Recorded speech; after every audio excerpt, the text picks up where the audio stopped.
the Whispering Hollow.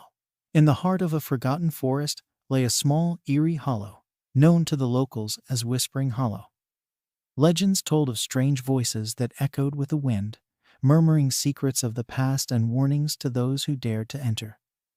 The hollow had long been avoided, its history shrouded in mystery and darkness.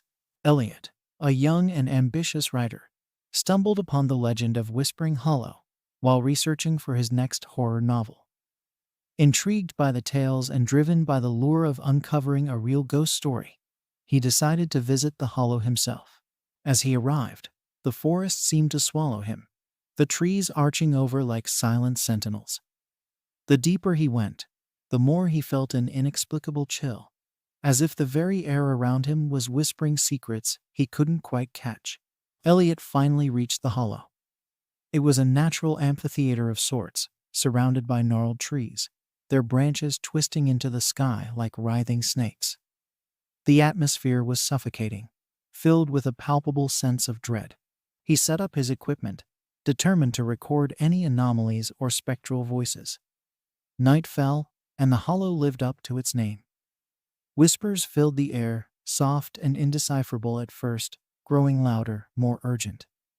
Eliot strained to understand, recording every sound, every eerie whisper. Suddenly, the whispers coalesced into a clear, palpable voice. "Leave, curse," it warned, sending shivers down Eliot's spine. But he was too engrossed, too obsessed with capturing this phenomenon, to heed the warning. The night grew darker, the air colder. The whispers turned into wails, the hollow seeming to close in on him. Panic set in, but Eliot's curiosity chained him there, recording, listening, until a chilling realization dawned upon him. The voices weren't random. They were echoes of the past, of people who had ventured into the hollow and never returned. The ground beneath him trembled, as if the hollow itself was alive, angry at the intrusion. Trees bent inward, creating a barrier, trapping him. The whispers turned into a cacophony, drowning out his screams for help. In his terror, Eliot stumbled upon an old, gnarled tree at the center of the hollow, its roots twisting like tortured limbs. The voices seemed to emanate from it, the epicenter of the haunting. Desperate, he approached the tree, placing his hands upon its cold bark, pleading for an end to the nightmare. As his fingers brushed the rough surface, a flash of images flooded his mind. The tree, centuries old, had been a silent witness to countless tragedies.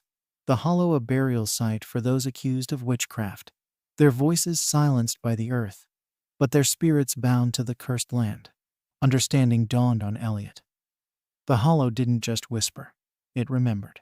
With every ounce of courage, Eliot spoke directly to the spirits, acknowledging their pain, promising to tell their story, to free them from their eternal prison. The air stilled, the whispers ceased, and for a moment, the hollow was silent, listening.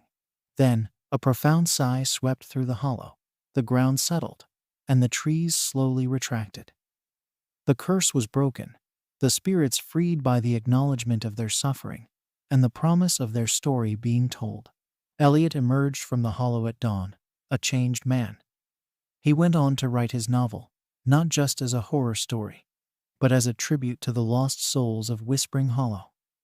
His book became a bestseller, celebrated not only for its chilling narrative, but for its poignant message about the power of listening and remembering.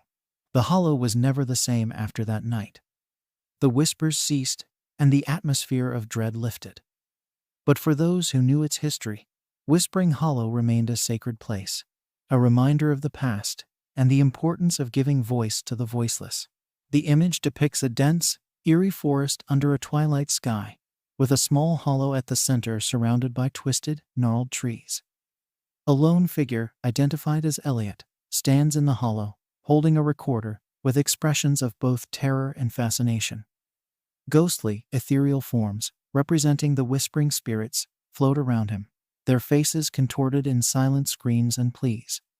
In the background, the central ancient tree stands imposingly, its roots exposed and winding like tortured limbs into the ground. The atmosphere is thick with mist, enhancing the mystical and haunting vibe of the scene. The forest seems to close in on the hollow, creating a natural amphitheater that echoes the forgotten voices of the past.